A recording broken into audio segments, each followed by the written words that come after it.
کردار ہمارے درمیان موجود نہیں.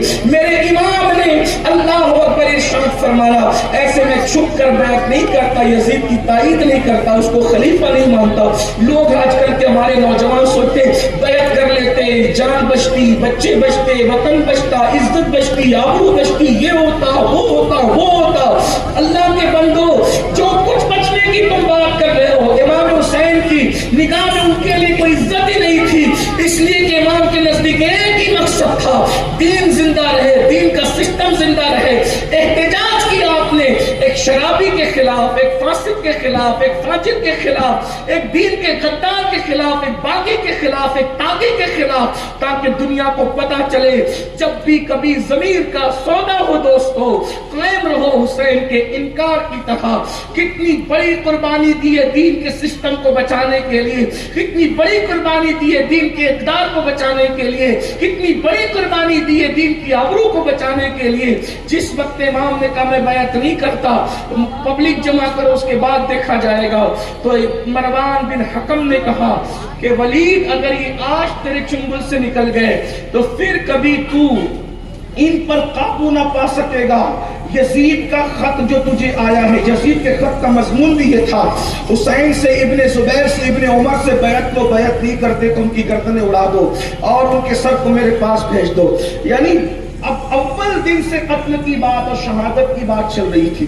کچھ لوگ اس کو بیچارے بچانے کے لیے کوشش کرتے ہیں, لیکن بہرحال میں کسی کا تذکرہ اس وقت نہیں کرتا کیونکہ وقت میں اتنی گنجائش بھی نہیں کہ ابھی ہم کچھ باتیں کریں. مجھے کربلا پڑھنی ہے, لیکن اتنا ضرور ہے اگر آج یزید کا دفاع کیا جائے گا تو اچھی طرح یاد رکھنا چند سالوں کے بعد دین کا تحفظ کے حوالے سے کوئی جواب نہیں دے سکو گے, دین کا دفاع نہیں کر سکو گے. اس لیے حسین کو پیش کرو. کون حسین؟ 90 لاکھ کو کلمہ پڑھانے والے معین الدین اجمیری میرے خواجہ غریب نواز نے جس کے لیے کہا شاہ است حسین, بادشاہ است حسین, دین است حسین, دی پناہ است حسین, سرداد نداد دست در دست یزید, حقا کی بنائے لا الہ است حسین. اندازہ فرمائے حسین شاہ, حسین بادشاہ, حسین دین کو پناہ دینے والے. سر دے دیا مگر ہاتھ نہ دیا یزید کے ہاتھ میں. حقیقت یہ ہے کہ کلمہ لا الہ الا اللہ کی بنیاد محافظ امام حسین ہے. اللہ اکبر. امام گھر کی طرف جب بڑھنے لگے تو مروان نے کہا انہیں قتل کر دے. آپ جاتے جاتے کھڑے ہو گئے. جرت کی, حسین جرت کا نام ہے, حسین بہادری کا نام ہے. اللہ کے رسول نے فرمایا حسن اور حسین عرش کی دو تلواریں. میرے بھائی زمین کی تلوار ایسی ہوتی ہے تو جسے عرش کی تلوار خدا نے بنایا ہو وہ کیسے ہوں گے. میرے آقا نے فرمایا حسن و حسین عرش کی دو تلواریں ہیں. وہ ڈٹ کر کے کھڑے ہو گئے. بہادر ماں کا دودھ پیا تھا, بہادر باپ کا خون رگوں میں دوڑ رہا تھا, اور کائنات کا سب سے بہادر انسان جسے محمد رسول اللہ کہا جاتا ہے, سب سے طاقتور انسان جس کو بارے دو عالم کی پرواہ نہیں, ایسے بازو کی قوت پہ لاکھوں سلام. پہاڑ جس قرآن کے بار کو اٹھا نہ سکے, لو انزلنا هذا القرآن على جبل لرأيته خاشعا متصدعا من خشیۃ اللہ. پہاڑ جس قرآن کے بار کو اٹھا نہ سکے وہ بار سینہ محمد رسول اللہ نے اٹھایا تھا. ایسی طاقتور ہستی کی گود میں حسین پاک نے پرورش پائی تھی. رسول اللہ کی سید المعصومین کی گود میں میرے امام علی مقام نے پرورش پائی تھی. امام ڈٹ کر کھڑے ہو گئے. فرمایا ولید تو مجھے مار رہا ہے یا یہ مجھے مارے گا؟ اور فرمایا او ابن زرقا, او ابن زرقا, زرقا کے بیٹے. اب جا کر کے کتاب پہ ڈھونڈنا یہ زرقا کون تھی. اس کا مطلب یہ جتنے لڑے ہیں کوئی شریف نہیں تھا. زرقا کے بارے میں کچھ نہیں کہوں گا, لیکن نوجوانوں کو کہوں گا یہ جتنے مقابلے میں کھڑے ہوئے تھے آپ ڈھونڈ لیں. امام حسین نے بڑی شرافت کے ساتھ اس کو بے حجاب فرمایا. یہ امام حسین کی شرافت. او ابن زرقا, او زرقا کے بیٹے, تو مجھے قتل کرے گا؟ مروان کو کہا. اور مروان میں کہ جس پہ اس کے باپ پہ حضور نے لعنت فرمائی اور اس کے باپ کو کان پکڑ کے مدینہ منورہ سے باہر کیا. مروان بھی کچھ لوگوں کا ہی ہے. لیکن میرے آقا علیہ الصلوۃ والتسلیم رحمت للعالمین جو دشمن کے لیے چادر بچھائیں، آخر مروان کا باپ کتنا کمینہ ہوگا کہ حضور کان پکڑ کر اس کو مدینہ منورہ سے باہر، یہ باتیں اس کی طرف آپ کی توجہ رہنی چاہیے۔ بہرحال عرض یہ کر رہا تھا، او ابن زرقہ تو مجھے قتل کرے گا یا یہی قتل کریں گے؟ تو جھوٹ بولتا ہے۔ ولید نے کہا حضرت آپ تشریف لے جائیں، اس کی بات میں نہ آئیں۔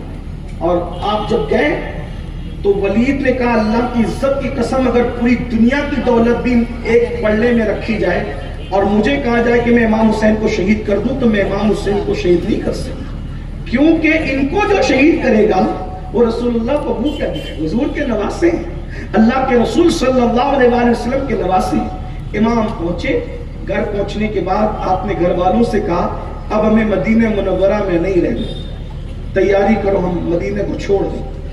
یہ اس منزل پر آنے کے بعد کیا مسلمان نوجوانوں کا کلیجہ منہ کو نہیں آتا کہ دین اتنا اہم ہے کہ امام علی مقام جس کا سب کچھ مدینہ منورہ میں ہے، حفاظت دین کے لیے جس مدینہ منورہ کو ایک نظر دیکھنے کے لیے ہر مسلمان دعا کرتا ہے، دکھا دے یا الہی وہ مدینہ کیسی بستی ہے جہاں پہ رات دن مولا تیری رحمت برستی ہے، کیا ہستی ہے امام حسین۔ اسی مدینہ منورہ کو جس میں آپ اب اللہ اکبر تقریباً 55 سال زندگی کے مدینہ طیبہ میں گزار دی، فرماتے ہیں ہمیں مدینہ منورہ میں نہیں رہنا، تیاری کرو۔ کون کون جائے گا؟ تو کہا محمد بن حنفیہ نہ جائیں گے، عبداللہ ابن جعفر نہ جائیں گے، بی بی سغرا نہ جائے گی، باقی سب چلنے کی تیاری۔ یہ چند لوگوں کے نام میں نے لے لیے۔ اس کے بعد امام نے کہہ دیا چلنے کی تیاری کرو تو تیاری ہونے لگی۔ جیسے ہی مدینۃ الرسول میں سورج غروب ہوا، خاندان نبوت کے یہاں آنسوؤں کی برسات ہے، اونٹ تیار ہو رہے، کجاوے کسے جا رہے ہیں،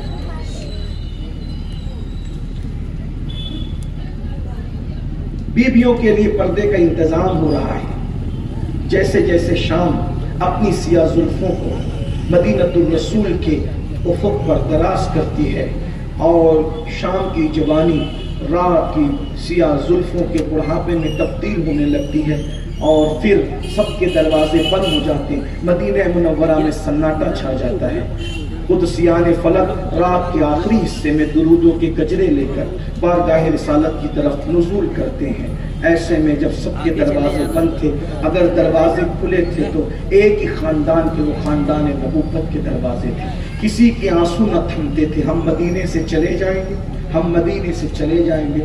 جو لوگ 10 دن کے لیے جاتے ہیں، 8 دن کے لیے جاتے ہیں، 1 مہینے کے لیے جاتے ہیں، جب جانے کا وقت قریب آتا ہے تو کہنے والے کہتے ہیں یا قافلتی زیدی اجلت رحمے بر حسرت تشن لبک مرجیا را لرجے ترک ترک طیبہ سے ابھی نہ سنا جانا۔ اے میرے قافلے مدت کو بڑھا دے مدت قیام، اور مجھے یہ نہ کہے کہ مدینے سے جانا ہے، اس لیے کہ کیسے جاؤں، میرا دل تو مدینے سے جانے کی بات کو سن کر کے تھک تھک کر رہا ہے۔ ہائے ہائے ہائے، 8 دن میں قیام کر کے جب آدمی اپنے بستر کو، اپنے سامان کو باندھتا ہے تو ایسا لگتا ہے کہ ابھی روح نکل جائے۔ اس وقت تو بندے کچھ دعا بھی کرتے ہیں، مولا اس سے پہلے کہ یہاں سے ہم پرواز کریں فلائٹ کے اندر، ہماری روحیں پرواز کر جائیں۔ جو 8 دن قیام کرتے ہیں، 15 دن قیام کرتے ہیں، مہینہ بھر قیام کرتے ہیں، ان کا یہ حال ہے۔ اور پھر جن کا صرف مدینہ منورہ سے روحانی رشتہ ہے، ان کی تڑپ کا یہ حال ہے۔ جن کا مدینہ منورہ سے روحانی بھی رشتہ تھا، خونی بھی رشتہ تھا، وطنی بھی رشتہ تھا، ہائے ہائے سب کچھ تھا۔ امام حسین کا مدینہ طیبہ کے اندر، ماں کا مزار مدینے میں ہے، ماں جائے حسن مصطفیٰ کا مزار مدینہ منورہ میں ہے، اللہ اکبر، خالو عثمان غنی کا مزار مدینہ منورہ میں، نانا کا مزار مدینہ منورہ میں ہے، دادا حضرت امیر حمزہ کا مزار مدینہ منورہ میں ہے، دوسرے دادا حضرت عباس کا مزار مدینہ منورہ میں، سب کچھ مدینہ طیبہ میں، دادی فاطمہ بنت اسد کا مزار مدینہ منورہ میں، کیا کیا بتائیں مدینے میں کیا تھا، اللہ اکبر۔ لیکن رو رہے ہیں، آنسو بہا رہے ہیں، مگر اب ضمیر کا سودا کرنے کے لیے تیار نہیں۔ حوصلہ دیکھو، ہمت دیکھو، امام نام اس پرعزم ہستی کا نام ہے. امام نے فرمایا سامان باندھو. سامان ادھر باندھا جا رہا ہے, تیاریاں ہو رہی ہے. ادھر امام علی مقام اب روضہ رسول پر جانے کی تیاری کرتے ہیں. اللہ اکبر. کبھی بیویوں کو سنبھالا دیتے ہیں, کبھی بہنوں کو سہارا دیتے ہیں, کبھی بھتیجوں کو سہارا دیتے ہیں. اسے سنبھالے کہ اسے سنبھالے. کیا امتحان کا آغاز ہوا ہے.